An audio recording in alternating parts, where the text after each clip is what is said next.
Be'ez Hashem, today's Amud in Maseches Berachos is Nun Gimel Amud Aleph, 53a. We're going to start actually at the bottom of Nun Beis Amud Beis, the two dots in Mevarchen, 5 lines from the bottom of the page, in Mevarchen. 5 lines from the bottom. We're in the middle of this Mishnah talking about the things that are allowed to be used and not allowed to be used for Havdalah, about Besamim and Ner specifically. We're going to have 3 sections in today's learning. The first section will discuss the issue with using Besamim and Ner of Goyim, particularly with the avoda zara issue, with it not being Ner shavas. We'll get to that. The second section we'll deal with will be a continuation and a similar topic, which is regarding Besamim, how it needs to be with the ner. In order for it to be a ner that's acceptable, it has to be a ner that's there to provide light and not for other reasons. Right. And then the third section we'll get to is regarding besamim, a similar idea actually. Besamim also, it needs to be a incense that's meant to provide a good smell, not for other reasons, which we'll also speak out when we get there. So Be'ez Hashem, let's get started. The 2 dots towards the bottom of Nun Beis Amud Beis, Ein Mevarchen. We had said in the Mishnah, it was actually 3 parts in this, which is after the debates we had listed before the next list of those debates. We said, Ein Mevarchen, there's really three rules we said here. We said you're not allowed to make a bracha on the ner or besamim of goyim, of akum. We said of a mace and of avoda zara. There was 3 rules. So really we're going to focus on the first and third right now. You're not allowed to make a bracha, we're talking about Matzei Shabbos, for Havdalah, on the candle or the besamim of akum, of goyim. And then the third rule is of avoda zara. So the Gemara says as follows: In Mevarchen, Bishlam Ner. I understand why the candle of a guy you're not allowed to make bracha Morea Eish on that Matzei Shabbos. So the answer is Mishum Delo Shavas. The assumption is because it didn't rest on Shabbos, and we'll focus more on this momentarily. But in the Maskana, we're going to see Shavas. In order to make a bracha on the Ner Matzei Shabbos, it can't be that that candle was used for an Isser Melacha on Shabbos. And if it was, you're not allowed to use that. We'll see. But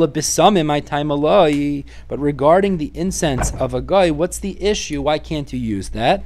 So Amar Rav Yehuda, Amar Rav, Hacha b'mesiva soivdei kechav maskinan. We're talking about where this ner or this besamim was used at the party of goyim,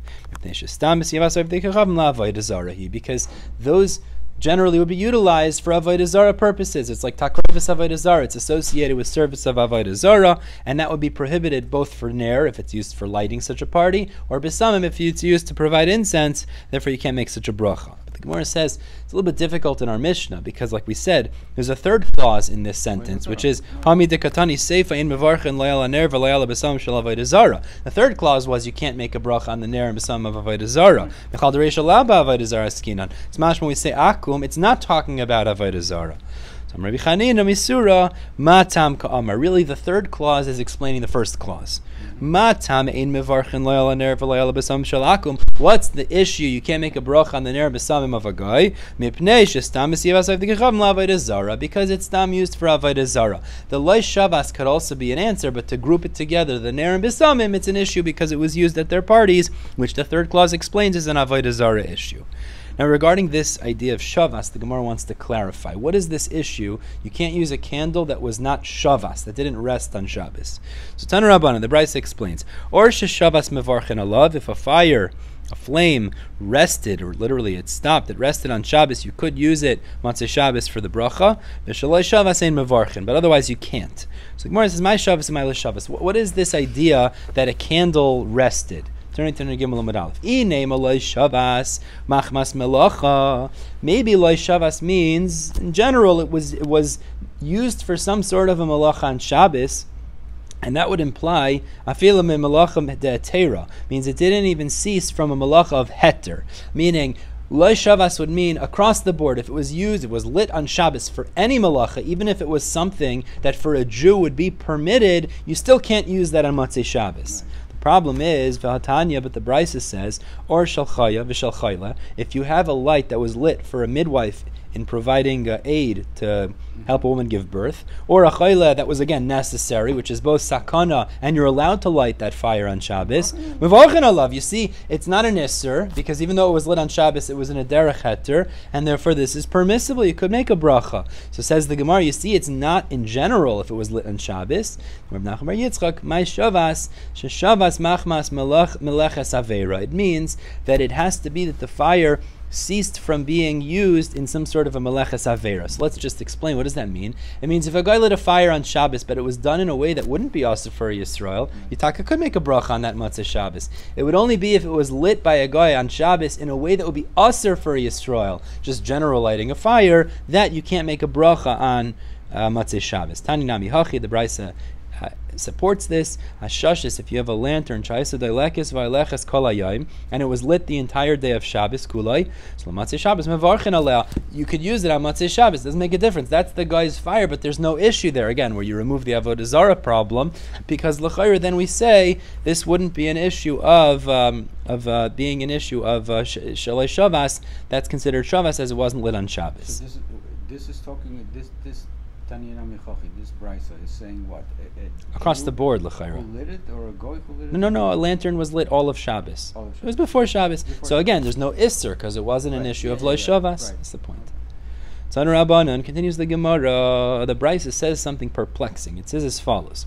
So it's Matzah Shabbos, and you need a fire to make borei me'orei ha'esh. So it says like this: Nachri shehidlik mi Yisrael. If a guy lit from a Jew's fire on Matzah Shabbos, the Yisrael shehidlik minachri, or a Jew lit from a guy's fire Matzah Shabbos, mevarchin alav. You could make a bracha on those fires borei me'orei ha'esh. Now, let's just think for a second. What would be the logic in that, l'chayra? What's the reason? If a Jew lit from a guy or a guy lit from a Jew. So if a guy lit from a Jew, that was ner shavas, because if a guy lit from a Jew and then another Jew wants to make a bracha on that, nistama, that fire wasn't lit on Shabbos because it was from a Jew. If a Jew lit from a guy, we're going to have to explain. We just finished saying that l'chayra you have an issue of l'shalei shavas. So how do we explain that? It is, but the fire may have been used on Shabbos. That's the problem. So we're going to have to explain that. And the Brisa concludes, creating a contradiction, is nachri mi nachri ein mevarchin alav. If a guy lit from another guy after Shabbos, so you wouldn't be allowed to use that for the bracha either. I don't understand. If a guy... So let's go through. In the Reisha of the Brisa, we're saying, if there's any Jew involved, you can use that for Matzah Shabbos making the bracha, whether it was a guy lit from a Jew or a Jew lit from a guy. But the Seifa says, if a guy lit from a guy, you're not allowed to use that Matzah Shabbos. The Gemara poses really, it seems to be a contradiction. Let's see. What's the reason when a guy lights from another guy's fire after Shabbos, you can't use mishum delay shavas, because we assume it's a guy's fire initially. Mistama, it was lit on Shabbos, it wasn't resting on Shabbos, and that's an issue. So Ihachi, the Gemara says Yisrael minachri nami in the Reisha also, where a Jew lit from a guy's fire Matzah Shabbos, it was also not shavas. How can you use that? Halei shavas. Maybe you'll say hachisura azales. The Gemara says like this. Maybe there's a svara as follows. We don't look at the fire that the Jew lit from the guy as the same fire. Hach isura azali, the prohibited fire that the guy had done on Shabbos by lighting it on Shabbos has gone. On my fire, it's gone. V'ha achrinahu, and this is a different fire. Ubiyada de Yisrael kamis yalda, and it's been created in the hands of a Jew. So memela, when the Jew lights from the guy, it's permitted to use on Matzah Shabbos. Now, really, you could already ask a contradiction in the Brisa, but first the Gemara poses from an outside source. Ela hadatanya, but the problem is there's a Brisa discussing carrying on Shabbos, which seems to contradict this. We know on Shabbos, in order to be chayav for carrying, there has to be an akira and a hanacha, a displacement or a lifting, and then a placement down. And a shear of what you're carrying. And in terms of akira and hanacha, even if you do an akira and hanacha, you're only chayav for carrying if the item you're carrying has significance, and this would vary based on the different items. So the case the Brisa is discussing is, you have some sort of a piece of cheres, a pottery, a shard. It's small to the degree that it's not significant on its own. Carried it, when you douse it in some sort of a flammable liquid, gasoline or something, and then you turn it into a fire.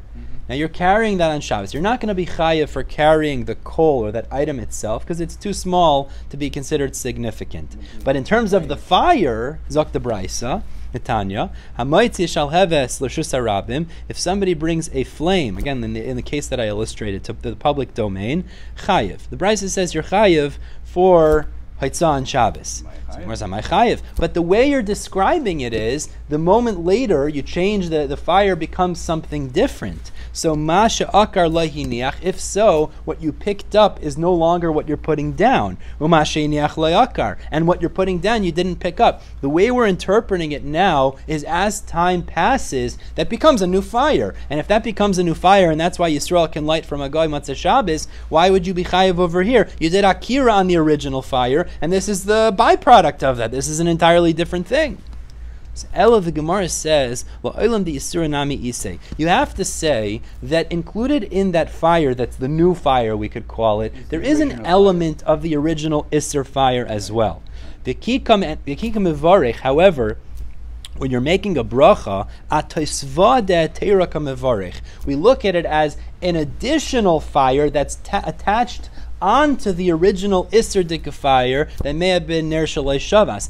And that's what you're making the bracha on. Whereas regarding Akira and Anocha, it's true there might be an additional fire, but there's also the original element that exists there. It's still in existence, and you did an Akira on that, and you're doing a Hanocha on that on Shabbos, you're going to be Chayiv. So therefore, says the Gemara, that's why when a Yisrael lights from a Goy, and now we have to add in a little bit over here, as Rashi explains, and he waits a little bit of time. That's a very important thing, because at some point there's considered an additional fire, and on that additional fire, although the original fire remains and it's usser, you're not making a bracha on that, you're making on the additional fire. But the Gemara says if that's true, you create a contradiction, because nachri mi nachri nami. Then what's the issue in the Seifa? Why do you say in the Seifa, if a guy lights from another guy on Matzah Shabbos, you can't make a bracha? Once time has passed, it's a new fire, and that's not the Ner Shalei Shavas. Right. Gemara says enachinami. Really, maker adin, you should be allowed to make a bracha on that as well, because again, you're making it on the mutter part and not the usser part. But this is a gezerah. Gezerah mishum nachri rishon v'amud rishon. If we allow you to make a bracha on a fire that was from a guy to a guy, there's no Jew involved, it's a gezerah, because then you might think you're also allowed to make a bracha on a fire from the guy who lit it on Shabbos, and amud rishon, where there was no passage of time, it was the original fire itself, and then there's no tosfa, there's no additional fire there, and that would taka be problematic because it's ner shalosh shavas, so that's a gezerah. But where there's a Yisrael involved, we don't apply that same gezerah. Okay, let's move on. Tanu Rabbanan. It's very interesting. A person Matzah Shabbos was walking outside of the city. Just yes. One clarification. Yes. So we're talking that there wasn't enough time after Shabbos. Exactly. Meaning, in a scenario, well, that would be really usser. Gezerah on that is you're too close. You're lighting too close to Shabbos, and therefore you're still getting the original. That would be the Isser. That would actually be Usser of Ner Shalei Shavas. But a Gezerah, we're going to say, is also if it was a Nachri mi Nachri, we're not going to extend that Gezerah to Yisrael mi Nachri or Nachri mi Yisrael. Exactly. A person was walking outside of a city, and he saw a fire in the city, and he wants to make the bracha Matzah Shabbos. If the majority of the city are goyim and a mevarich, he's not allowed to make a bracha, because you could assume it's loy shavas, mistama they lit it on Shabbos. Imrav Yisrael, if the majority of the city is Jews, mevarich, you could make a bracha because Jews keep Shabbos. Baruch Hashem. Says the Gemara, Hagufa Kasha, but if you want to be careful and analyze this brisa, it seems to be an inherent contradiction. Too many words. First you say if it's a majority of goyim you can't make a bracha because it's shavas, which implies if it would be 50-50 you could make a bracha. But the seifa of the brisa says if it's a majority of Jewish people you could make a bracha. If it was 50-50 you can't make a bracha. So the Gemara answers, really the diuk of the Reisha is the right diuk, which is even if it was 50-50, it's only if it's a majority of goyim you can't. 50-50 you could. Since it said in the Reisha majority of goyim, Tana Seifa Rav Nachrim, Rav Yisrael, it also taught in the Seifa majority of Jews. It just wanted to keep the symmetry in the Brisa, but really the diuk should not be made from the Seifa. Let's continue on this note. A person was walking Matzah Shabbos outside of the city, and he saw a child with a torch in his hand. So you could check Analyze the child. Im Yisrael, what? You should check. Right. Wait, you should check. If you want to make a bracha. Right. Im Yisrael hu mevarich. If it's a Jewish child, you can make a bracha, and im nacher hu ein mevarich. If not, if it's a guy, you can't make a bracha. So the Gemara says, I understand. If the issue is it was either shavas or not shavas, so what's the difference if it's a child? Who cares? Ma'ir yatinoik. What's the distinction of being a child? Afilu gadol nami. Even if it's an adult, you have the same distinction to make. We're talking about where the fire is in this child's hand, or this person's hand, I should say, right after Shabbos. It means mamish right after Shkias Achama, right after Eitzah's Shabbos. Shabbos has left. Gadol, and therefore it's not about checking if the child is Jewish or not Jewish, but rather determine if it's a child or an adult. Why? There's something amazing over here, actually. Gadol, if it's an adult, Nashe explains, a gadol is not running out of Shabbos to light a fire. A gadol doesn't run after Shabbos to check his cell phone. He wants to keep Shabbos for as long as possible. So, you know that that's a guy. Meaning you could assume, that's a guy, and you can't use that. But if it's a child, Amr Yisraelu Akriv and Nakit. Mistama, he just happened to see a fire and he picked it up, but that would be permitted then to make a bracha because this was Mistama, not a Ner Shalei Shavas. So a big Yesod happens to be after Shabbos, we're run to engage in Malacha. It was just to extend Shabbos, not run to do Malacha. All right, let's move on to the second section. Now we're going to talk about this idea of, in order for it to be a fire that you can make a bracha, it has to be a ner that is for light. Any other reason, which we'll go through a series of those reasons, you can't make a bracha of borei me'orea eish, because the whole bracha is that you're thanking Hashem for the light that He provided us Matzah Shabbos to Adam Arishon after Sheishes Me'Brachos. The Tanur Rabban, the Bryce explains as follows: He was walking outside of the city, and he saw fire. Im ava kefia kivshan. If it's thick, the fire is thick, heavy, like the opening of an oven, and we'll actually clarify this momentarily. It's the end of the process of making lime. Mevarich alav, you could make a bracha because you know that that's a fire that's made for providing light, not to bake lime or for other reasons. The imla, but if not, ena mevarich. If not, then you can't make a bracha. Mevarich alav. Tani Chadin, the Gemara explains like there's going to have three examples to illustrate this. So the first brisa says, "Or shall kivshin mevarchin alav." If you have the light of a oven that was used to bake lime, you could make a bracha on it. Tani Idach, another brisa says, "Ein mevarchin alav." You can't make a bracha on that light. So the Gemara says, like Hashya, habetchila hala b'saif. If it's at the beginning of the process of baking the lime, at that point they would lower the flame that it doesn't provide much light, because really it was there to heat up the oven so that it's a good source to bake this lime. But at the end of it, they would increase the fire with one of the intentions being to also provide light. So there you could make a bracha, but in the beginning you couldn't make a bracha. Tani Chada, one brisa teaches, and it's a similar idea, or shal tanor v'shal kirayim, a fire of a oven or stove. Mevarchin olav, now this is like to bake bread. You could make a bracha. V'tani idach, or another brisa says, ein mevarchin olav, you can't.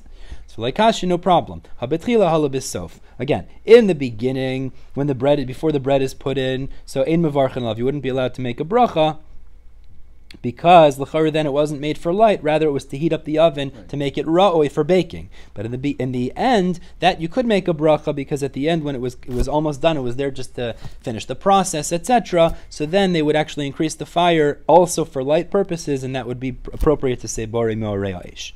Tani Chada, now another example, the one brisa says, or shall beis hakneses v'shal beis hamidrash, if you have a fire, a light in the beis hakneses, the shul or the beis medrash, mevarchin alav, you can make a bracha. Tani Idach, another brisa says, ein mevarchin alav, you can't make a bracha. So Gemara gives three ways of resolving this, like Hashem. First way, ha-de'ika adam chashuv, ha-deleka adam chashuv. You can't make a bracha if there's an important person in town, because they would put fire or lights there in his honor, but not for the light that it provides. But if there's no adam chashuv, mistama, it's there for light providing, and therefore you could make a bracha. The Iba Yisema, second answer, ha v'ha-de'ika adam chashuv. Both braysos could be talking about where there is an adam chashuv, like Hashya, ha-de'ika chazana, ha-deleka chazana. Where there's a chazana doesn't mean a chazan, it means an attendant, shamish, the attendant of the shul. Where there's a chazan, what's that? If he lives there, he's going to use that light afterwards for his own purposes, for eating, etc. And therefore it also has a dual purpose for providing light. You could make a bracha. If there's no chazan, it's only there for the adam chashuv, so then it would be considered not for light and you don't make a bracha. The Ibaisema, a third answer, Hava Hadiika Chazana. Both scenarios, both braisos could be where there's no chazan. Lekashya, Hadiika Siara, Hadiika Siara. If there's a moon, so then Mistama, the reason that he's lighting it is not for light, because he has enough light from the moon. And therefore, the Gemara says you wouldn't be allowed to make a bracha. If there's no moon, so Mistama, the reason he's lighting this fire is for light purposes, so that he could benefit from it in that way. And therefore, you'd be allowed to make Borei Meorea Eish, and it would be considered a light provider. One of the things that it said is that if it's done for, if there is for another chashav there and they lit extra lights, then you can say, okay, that's okay because the chazan will be using it. If there's a chazan, right? But if the purpose was for the Olam chashav, the fact that he uses it for, does that make a difference? Oh, it does? Yeah, the Gemara is saying it doesn't have to be that it's only for light. It could be that it's also for an alternative purpose, but it has to be that it's also for the purpose of providing light. He can't avoid it. He will benefit from it for light purposes. That's the point. Meaning it has to be that at least part of the intention or part of the usage is for light. Exactly. Then is the Gemara Tan Rabba. No, and it's a little bit of a tangent, but the Gemara says as follows, and this is actually Nogeya. So you had all the Talmidei Chachamim, the yeshiva students, were sitting in the Beis Medrash learning, and they brought fire in front of the Torah scholars. Matzah Shabbos. Shammai say everyone should make a bracha by themselves, not in a group like we do Avdallah usually. Beisol says one should make a bracha for everyone. Mishlei Shlomo tells us in the majority of the nation, or with the multitudes of people, it's glory for Hashem. So when you group the bracha together, it creates more of a kavod for Hashem, so one makes a bracha for everyone. So the Gemara analyzes. Beisol say a good reason. Beravam. But why do Beis Shammai say they should each make a bracha on their own? The Gemara answers Kasavri, because Beis Shammai holds Mipnei Bittul Beis HaMidrash. It's going to be Mevatel Torah. If everyone has to wait for everyone to get together and make a bracha, it's going to be Mevatel people from their learning. So therefore it's better when I'm finished with my sugya, I'll go over and make a bracha Bari Me'oreya Eish and not be Mekayim, the inyan of Berov Am Hadras Melech. Tanya Nami Hachi, the Gemara says, a brisa illustrates a similar idea. Shal Beis Rabban Gamliel, in the house of Rabban Gamliel, they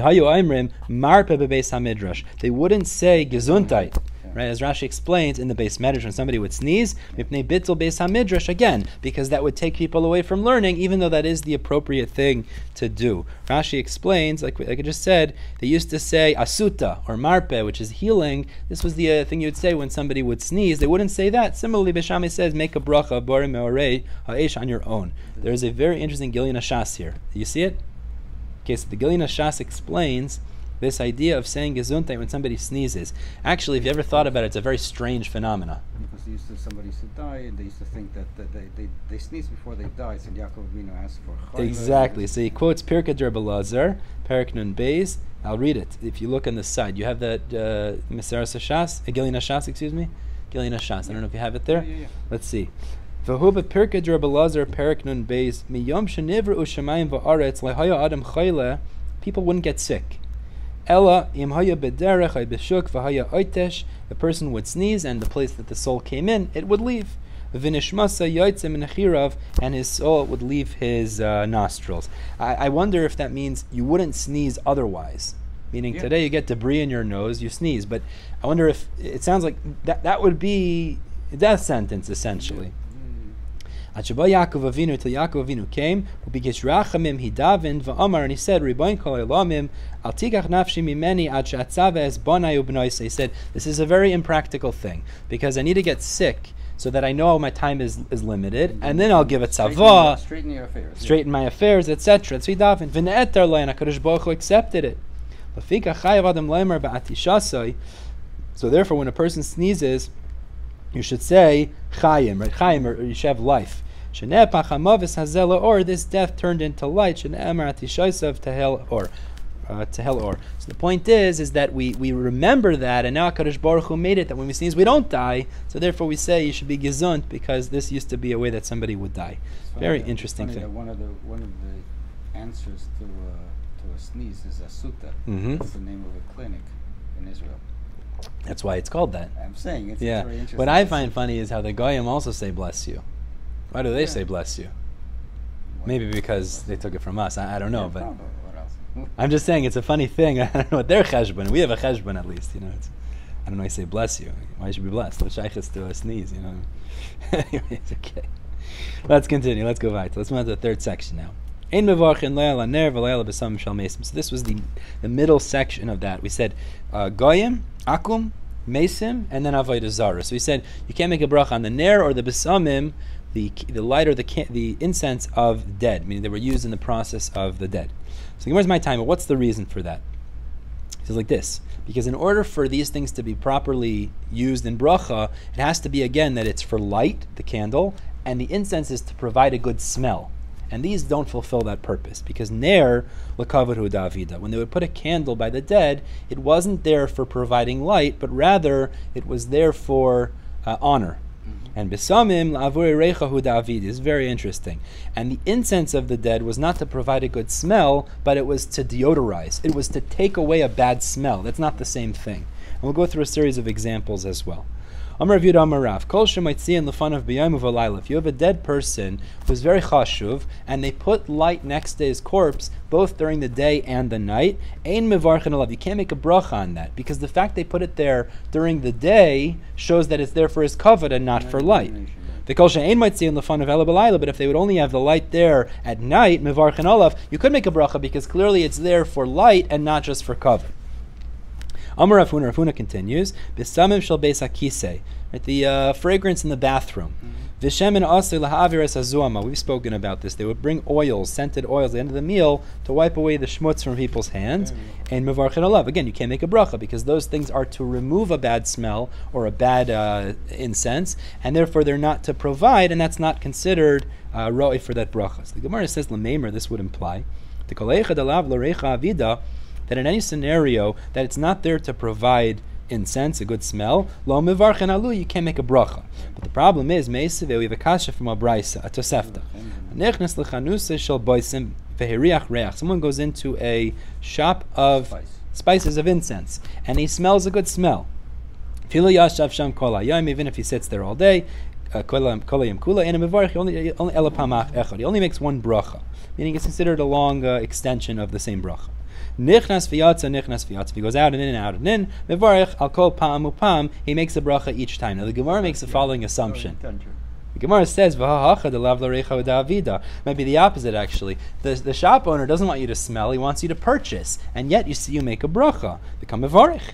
So the Gemara says, no, you're misunderstanding business 101. In l'reicha nami udavida, he wants you to smell it. Ki heichi denirchu inshi, so people smell it. V'nesu v'nizbun, and then they come and purchase those incense from him. Right? He gives out samples. He does it intentionally so that people will buy it. But that is considered l'reicha, and that's why you'd make a bracha. Tan Rabbanan continues the brayso. If somebody was walking outside and he smelled good incense, if the majority of the city was goyim, you don't make a bracha again because you have to be chayshish. Maybe this was used in avoda zara purposes. If the majority was Jewish, mevarch you could. Rabbi Yosi argues and says, afilu Rav Yisrael nami ena mevarch. Even if the majority of the city is Jews, you can't. I was looking around trying to figure out what this is exactly, but B'nos Yisrael used to burn incense for witchcraft purposes. I saw someone brings down in the back of the dirshu, I saw this, is that they used to burn incense to ward off demons or damaging forces, so they wouldn't damage people in the house or damage chaylim, damage people in the house. So the Gemara says this isn't an avoda zara issue l'chayra. Rather, this is just it's for an alternative purpose, not to smell good. So mamela you can't make a bracha because in order to make a bracha, it has to be for reach tov, to provide a good incense. I saw brought down actually some say you're even allowed to do this. It's not necessarily an issue as long as you don't look at them as some sort of a deity. It's like you put anti-mosquito smells, you put anti-demon smells, that's also not necessarily usser, but you can't make a bracha because it's not for a good smell. Says the Gemara, I understand Rabbi Yossi. Etukul l'kshafim mekatran, minority of B'nos Yisrael, that's a small percentage that burn incense for that reason. So the Gemara says, Havale miyuta l'kshafim. The Gemara answers, really it's like this. Minority is for kshafim, like we just explained. Umiyuta nami l'gameres hakelim. Minority also is to fumigate the clothing. They used to burn incense to clean the clothing. make it smell better. Ishtakach, exactly, which is a deodorizing effect. Ishtakach, so then it turns out, ruba de lav l'reicha of it. Majority of the burning of incense is not for reach, or for providing incense is not for reach. The whole ruba de lav l'reicha of it, and since the majority is not for reach, for providing a good smell, lo mevarach, you can't make a bracha. That's Rabbi Yossi's shita, and therefore even in a city of Jews, you wouldn't be allowed to make a bracha. If somebody walks on Erev Shabbos in Tiveria, of Matzai Shabbos b'tzipoiri, or Matzah Shabbos in Tzipoiri ve'riach reich, and he smells something, he can't make a bracha, because you could assume, like we said, it's for deodorizing vessels or clothing, and that's apparently that's when they would do this, and therefore you can't make a bracha on a good smell. Tanur Rabbanan, the Brisa finishes off. Somebody is walking in a market of Goyim. If he is agreeable to smell the besamim in the air, which mistama comes from avoda zara, is considered a sinner because you're benefiting from something that's essentially prohibited. All right, we'll stop here at the bottom of the Gimel Amud Beis. Amud Aleph, as I'll pick up tomorrow in the Gimel Amud Beis. Everyone have a wonderful day. Okay.